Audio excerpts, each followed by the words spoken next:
Perkenalkan, nama saya Sita Widyastuti akan menjelaskan tentang sejarah lahirnya Pasal 18 UUD 1945.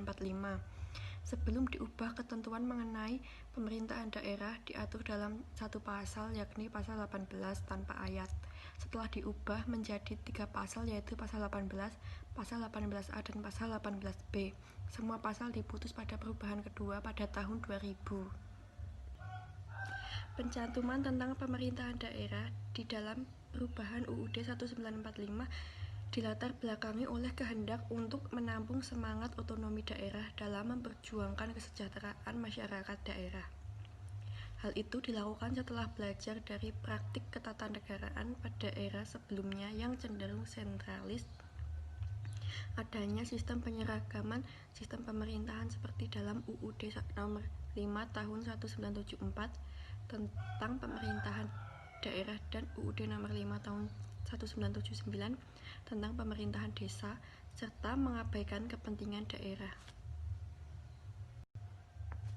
Akibat kebijakan yang cenderung sentralis itu, pemerintahan pusat menjadi sangat dominan dalam mengatur dan mengendalikan daerah, sehingga daerah diperlakukan sebagai objek, bukan sebagai subjek yang mengatur dan mengurus daerahnya sendiri sesuai dengan potensi dan kondisi objektif yang dimilikinya. Semua ketentuan itu dirumuskan tetap dalam kerangka menjamin dan memperkuat Indonesia, sehingga dirumuskan hubungan kewenangan antara pemerintahan pusat dan daerah dengan memperhatikan kekhususan dan keragaman daerah. Perubahan Pasal 18 UUD 1945 menjadi dasar hukum bagi pelaksanaan otonomi daerah yang dalam era reformasi menjadi salah satu agenda nasional. Ketentuan Pasal 18, Pasal 18A, dan Pasal 18B ini berkaitan dengan ketentuan Pasal 1 Ayat 1 yang menyatakan Indonesia adalah negara kesatuan yang berbentuk republik. Pasal 4 Ayat 1 yang menyatakan Presiden memegang kekuasaan pemerintah, dan Pasal 25A mengenai wilayah negara yang menjadi wadah dan batas bagi pelaksanaan Pasal 18, Pasal 18A, dan Pasal 18B. Assalamualaikum warahmatullahi wabarakatuh. Perkenalkan, nama saya Puji Lestari, NIM 201446000155. Baiklah, di sini saya akan menjelaskan tentang makna daerah yang bersifat istimewa. Daerah istimewa, negara kesatuan Republik Indonesia dibagi atas daerah-daerah provinsi, dan daerah provinsi itu dibagi atas kabupaten dan kota. Negara mengakui dan menghormati satuan-satuan pemerintahan daerah yang bersifat khusus atau bersifat istimewa yang diatur dengan undang-undang. Dalam Pasal 18B Ayat 1 Undang-Undang Dasar 1945 disebutkan bahwa negara mengakui dan menghormati satuan-satuan pemerintahan daerah yang bersifat khusus atau bersifat istimewa yang diatur dengan undang-undang. Namun, Undang-Undang Dasar 1945 tidak memberikan penjelasan tentang apa yang dimaksud dengan satuan pemerintahan daerah yang bersifat istimewa, sehingga terdapat ketidakjelasan mengenai pengaturan daerah yang bersifat istimewa. Apakah daerah istimewa bersifat statis atau bersifat dinamis? Dalam artian, dapat dibuka kemungkinan pembentukan daerah-daerah yang baru. Selain itu, ketidakjelasan ini juga berdampak pada apakah pembentukan daerah istimewa hanya dapat dibentuk pada level pemerintahan setingkat provinsi atau dapat dibentuk pada level pemerintahan setingkat kabupaten atau kota. Selanjutnya, kedudukan istimewa dalam Undang-Undang Dasar pertama kali diatur dalam Pasal 18 Undang-Undang Dasar 1945 yang berbunyi, pembagian daerah Indonesia atas daerah besar dan kecil dengan bentuk susunan pemerintahannya ditetapkan dengan undang-undang, dengan memandang dan mengingat dasar permusyawaratan daripada sistem pemerintahan negara dan hak-hak asal-usul dalam daerah yang bersifat istimewa. Penjelasan Pasal 18 Undang-Undang Dasar 1945 menegaskan, dalam teritori negara Indonesia terdapat lebih kurang 250 Zelfbesturen Leschappen dan Volksgemeenschapppen seperti di desa Jawa dan Bali, negeri di Minangkabau, Dusun Darmarga di Palembang, dan sebagainya. Daerah-daerah itu mempunyai susunan asli dan oleh karenanya dapat dianggap sebagai daerah yang bersifat istimewa. Meski daerah istimewa dalam penjelasan pasal 18 Undang-Undang Dasar 1945 merujuk pada Selbstbestimmungsrecht dan Volksgemeinschaften, namun pada dasarnya sejak semula pada masa pembahasan di BPUPKI, daerah istimewa sebagaimana disebutkan dalam pasal 18 Undang-Undang Dasar 1945 dirujuk pada kedudukan daerah-daerah swapraja yang pada masa Hindia Belanda dikenal sebagai Selbstbestimmungsrecht dan pada masa pendudukan Jepang dikenal sebagai Koti, di mana pada permulaan berkuasanya pemerintah pendudukan Jepang pada tahun 1942 daerah-daerah swapraja tersebut berjumlah 278. Pada masa Hindia Belanda, kedudukan daerah swapraja diatur dalam pasal 21 ayat 2 IS, di mana daerah swapraja adalah daerah otonom dalam lingkungan susunan pemerintahan Hindia Belanda. Sementara Volksgemeinschaften yang dimaksud dalam adalah desa, negari, dusun, marga, dan sebagainya. Dari rumusan antara Undang-Undang Dasar 1945, Konstitusi RIS, dan Undang-Undang Dasar Sementara 1950, meskipun menggunakan istilah yang berbeda, namun daerah swapraja yang dimaksud dalam Konstitusi RIS dan Undang-Undang Dasar 1950 adalah sama dengan daerah istimewa sebagaimana dimaksud dalam Undang-Undang Dasar 1945, di mana daerah yang telah memiliki status Selbstbestimmungsrecht pada masa pemerintahan Hindia Belanda adalah bagian utama dari pengertian daerah-daerah yang bersifat istimewa. Rumusan final ketentuan pasal 18B ayat 1 yang akhirnya disetujui untuk disahkan dalam sidang MPR adalah berbunyi, negara mengakui dan menghormati satuan-satuan pemerintahan daerah yang bersifat khusus atau bersifat istimewa yang diatur dengan undang-undang. Dalam konteks otonomi khusus, dalam bentuk desentralisasi asimetris, Undang-Undang Dasar 1945 membaginya menjadi dua jenis, yaitu daerah khusus dan daerah istimewa. Desentralisasi asimetris sebagaimana diatur dalam pasal 18B ayat 1 Undang-Undang Dasar 1945 merupakan pemberian kewenangan yang berbeda dan lebih besar untuk satu atau lebih bagian negara yang dilakukan dengan cara mengesahkan undang-undang yang tidak diikuti dengan pembentukan bangunan kenegaraan yang baru. Dalam hal pengaturan daerah istimewa yang diatur dalam pasal 18B ayat 1 dengan merujuk pada pendapat Cornelis Lay, maka desentralisasi asimetris tersebut ditujukan untuk mengakomodasikan keunikan budaya dan perbedaan lur kesejahteraan 254 dan sebagai imbalan untuk bergabung dengan negara yang ada. Dengan merujuk pada perdebatan yang terjadi di MPR dan juga keterangan pemerintah terkait RUU atau Rancangan Keistimewaan Yogyakarta serta pengertian keistimewaan dalam Undang-Undang Nomor 13 Tahun 2012, pada dasarnya daerah istimewa yang diatur dalam pasal 18B ayat 1 Undang-Undang Dasar 1945 masih tetap merujuk pada pengertian swapraja dan secara spesifik menunjuk pada daerah swapraja yang masih ada, yaitu Yogyakarta.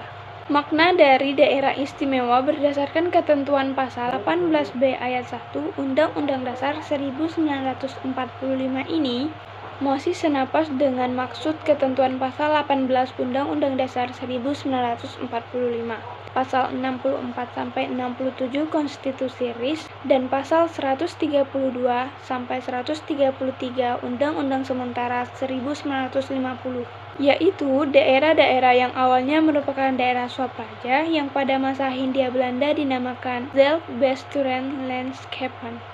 Asas-asas pemerintah daerah terbagi menjadi 4, yaitu asas desentralisasi, asas dekonsentrasi, asas sentralisasi, dan asas tugas pembantuan. Asas desentralisasi. Asas desentralisasi merupakan penyerahan wewenang maupun urusan pemerintah pusat ke daerah otonom. Asas desentralisasi tercipta untuk memenuhi kapasitas pemerintah daerah. Betapa pentingnya bagi pemerintah dapat mengimplementasikan asas ini. 1. Bertujuan mengajak masyarakat turut serta membuat kebijakan demi kepentingan daerah dan politik. Desentralisasi dibutuhkan guna meningkatkan efisiensi dan efektivitas pelayanan publik oleh pemerintah daerah. 3. Desentralisasi melakukan peninjauan dan mengamati situasi penduduk secara keseluruhan. Asas sentralisasi. Asas sentralisasi adalah sebuah asas diimplementasikan oleh pemerintah pusat. J. Inhetfeld mengemukakan pendapat mengenai sistem asas sentralisasi akan memperoleh keuntungan, yakni landasan kesatuan atas kebijakan lembaga masyarakat sebagai pencegahan keinginan untuk memisahkan diri dari negara, dapat menumbuhkan rasa memikirkan kepentingan bersama sehingga dapat membandingkan antara kepentingan pemerintah dengan individu dalam menjalankan salah satu asas pemerintahan. Kelemahan dari asas ini membuat pemerintah daerah terbengkalai karena adanya kewenangan pemerintah pusat. Penerapan asas yang berlebih ini bisa menumbuhkan birokrasi negatif. Asas dekonsentrasi. Secara teoritis, penerapan dari asas dekonsentrasi lebih mengarah ke sosialisasi politik. Beberapa keuntungan dari asas ini pemerintah daerah dekonsentrasi yakni 1. Mengurangi keluhan akan undang-undang maupun peraturan lain. 2. Bisa membantu aparat pemerintah yang tengah melaksanakan informasi atau memegang amanat dari pemerintah daerah. 3. Mempermudah rakyat berkomunikasi langsung kepada pemerintah daerah. Yang terakhir, asas tugas pembantuan. Tugas pembantuan dalam bahasa Belanda disebut medewin. Tugas pembantuan dapat diartikan sebagai pemberian kemungkinan kepada pemerintah pusat atau pemerintah daerah yang tingkatannya lebih atas untuk dimintai bantuan yang tingkatannya lebih rendah. Tujuan diberikannya tugas pembantuan adalah 1. Untuk meningkatkan efektivitas dan efisiensi penyelenggaraan pembangunan. 2. Bertujuan untuk memperlancarkan pelaksanaan tugas dan penyelesaian permasalahan serta membantu mengembangkan pembangunan daerah dan desa sesuai dengan potensi dan karakteristiknya. Materi selanjutnya yaitu tentang undang-undang yang mengatur tentang pemerintah daerah. Di sini kami menuliskan 11 undang-undang yang mengatur tentang pemerintah daerah. Yang pertama, Undang-Undang Nomor 1 Tahun 1945. Setelah sejarah kemerdekaan Indonesia berlalu, pemerintah Indonesia yang sudah terbentuk mulai memikirkan bagaimana sebaiknya pemerintahan di Indonesia berlangsung. Makanya, kuasa legislatif yang masih dipegang oleh KNIP mengeluarkan suatu peraturan perundang-undangan, yaitu Undang-Undang Nomor 1 Tahun 1945. Yang mengatur tentang KND, Komite Nasional Daerah. Singkatan KNIP adalah Komite Nasional Indonesia Pusat. Komite ini dibentuk dalam rangka mempersiapkan pemilihan umum. KND ada pada beberapa tingkatan daerah, yaitu kabupaten, kota, dan keresidenan. KND diharapkan jadi BPRD, Badan Perwakilan Rakyat Daerah, yang setara dengan DPRD pada saat ini. Di dalam undang-undang ini juga ditentukan kalau 5 orang dari KND jadi badan eksekutif yang bersama dengan kepala daerah menjalankan kewajiban untuk mengatur rumah tangga di daerahnya. Yang kedua, Undang-Undang Nomor 22 Tahun 1948. Saat itu situasi politik sedang genting karena agresi militer terhadap Indonesia yang dilakukan oleh Belanda memberikan beberapa pengaruh pada negara kita. Salah satunya yaitu disahkannya Undang-Undang Nomor 22 Tahun 1948 yang mengatur tentang pokok pemerintahan daerah bagian Jawa, Madura, Sumatera, dan Kalimantan. Dalam undang-undang ini dicantumkan ketentuan kalau segala urusan rumah tangga daerah diselenggarakan oleh pemerintah daerah. Lalu kalau ada urusan yang belum diatur oleh pemerintah pusat atau pemerintah yang lebih tinggi wewenangnya, bisa diatur oleh pemerintah daerah. Ketentuan tersebut merupakan awal dari berlakunya otonomi daerah.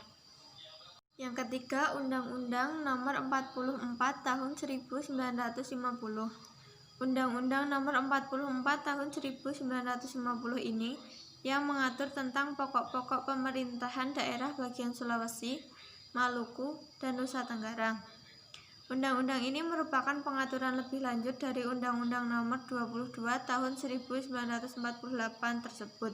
Undang-undang ini dikenal dengan UU NIT atau Negara Indonesia Bagian Timur. Undang-Undang Nomor 44 Tahun 1900 ini diberlakukan pada tanggal 15 Juni 1950.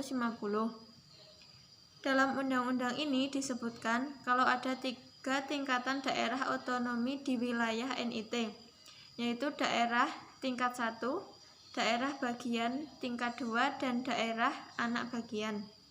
Undang-undang ini ditetapkan dalam rangka sebagai salah satu upaya menjaga keutuhan NKRI. Undang-undang ini tetap berlaku sampai tahun 1957. Yang keempat, Undang-Undang Nomor 1 Tahun 1957. Keberadaan undang-undang ini dilatar belakangi oleh terjadinya perkembangan urusan ketatanegaraan negara ini semenjak negara Indonesia jadi berbentuk kesatuan. Pemerintah daerah juga terdiri dari 2 lembaga berdasarkan undang-undang ini, yaitu DPRD sebagai lembaga legislatif dan DPD selaku lembaga eksekutif yang menjalankan pemerintahan. Tujuan pelaksanaan otonomi daerah ini juga turut disebutkan di dalam Undang-Undang Nomor 1 Tahun 1957 tersebut. Kelima, Undang-Undang Nomor 18 Tahun 1965. Dengan adanya Dekret Presiden pada 5 Juli 1959 yang merupakan salah satu ciri demokrasi terpimpin, turut melahirkan perubahan dalam aspek ketatanegaraan Indonesia ini. Undang-Undang Nomor 18 Tahun 1965 ini pengejawantahan dari Manifesto Politik RI yang digulirkan oleh Presiden Soekarno sebagai GBHN, Garis-Garis Besar Haluan Negara. Di dalam undang-undang ini disebutkan kalau pemerintah daerah terdiri dari kepala daerah sebagai lembaga eksekutif dan Dewan Perwakilan Daerah sebagai lembaga legislatif. Disebutkan juga kalau pemerintah daerah tersebut mempunyai hak dan kewajiban untuk mengatur urusan rumah tangga daerahnya. Yang keenam, Undang-Undang Nomor 19 Tahun 1965. Undang-Undang Nomor 19 Tahun 1965 ini mengatur tentang Desa Praja sebagai bentuk peralihan untuk mempercepat terbentuknya daerah tingkat 3 di seluruh wilayah Indonesia. Dengan adanya undang-undang ini, yaitu buntut dari keberadaan Dekret Presiden RI tanggal 5 Juli 1959, jadi segala peraturan perundang-undangan tentang tata pedesaan yang masih mengandung sifat feodal dari penjajah harus diganti dengan undang-undang ini. Yang dimaksud dengan Desa Praja merupakan kesatuan masyarakat hukum yang tertentu batas daerahnya, berhak untuk mengurus rumah tangganya sendiri, memilih siapa pemimpinnya, dan memiliki harta benda sendiri. Assalamualaikum warahmatullahi wabarakatuh. Perkenalkan, nama saya Ferry Ferianto, NPM 21446000146. Di sini saya akan melanjutkan presentasi dari Mbak Vika. 7. Undang-Undang Nomor 5 Tahun 1974. Undang-Undang Nomor 18 Tahun 1965 bertahan selama 9 tahun dan diganti menjadi Undang-Undang Nomor 5 Tahun 1974 yang mengatur tentang pokok pemerintahan di daerah. Undang-undang yang lahir pada masa pemerintahan Orde Baru menyesuaikan pengaturan pemerintah daerah sesuai dengan perubahan ketatanegaraan yang terjadi di Indonesia. Yang baru dari undang-undang ini yaitu diaturnya Ibu Kota Negara Indonesia Jakarta. Undang-undang ini mengamanahkan adanya undang-undang secara khusus mengatur mengenai jalannya kedaulatan rakyat di Ibu Kota Negara tersebut. Selain itu, undang-undang ini juga mengatur salah satu aspek dalam asas desentralisasi, yaitu penambahan penyerahan urusan pada daerah ditetapkan melalui peraturan pemerintah. 8. Undang-Undang Nomor 5 Tahun 1979.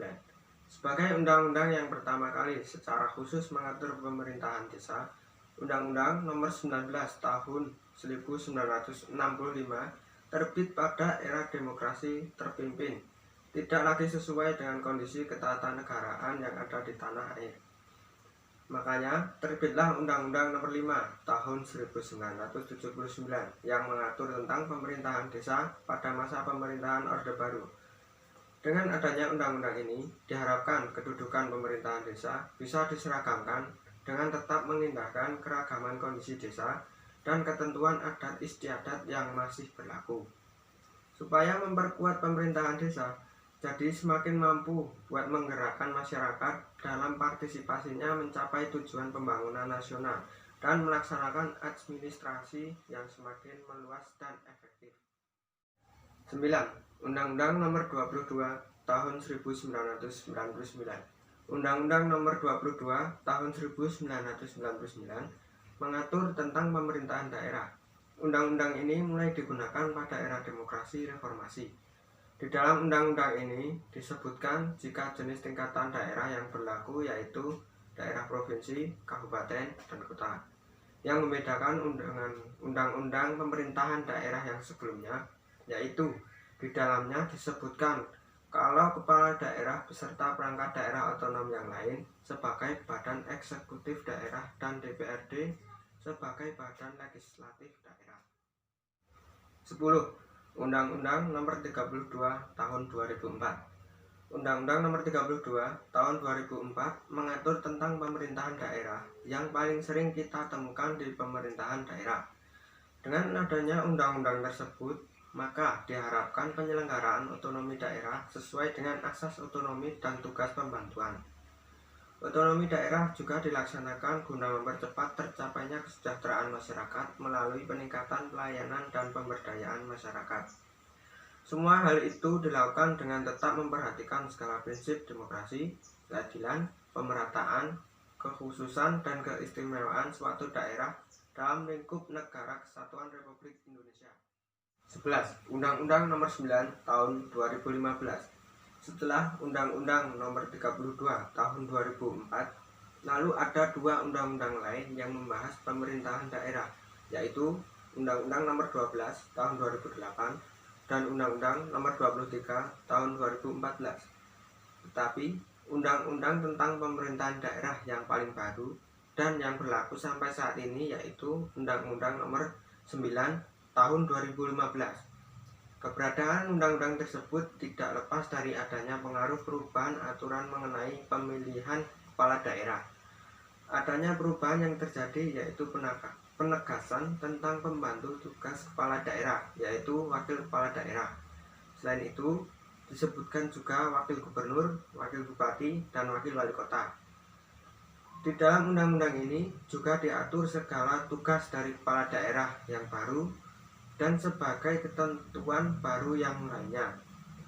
Undang-Undang Nomor 9 Tahun 2015 tersebut dinyatakan mulai berlaku pada tanggal 18 Maret 2015 oleh Presiden Joko Widodo.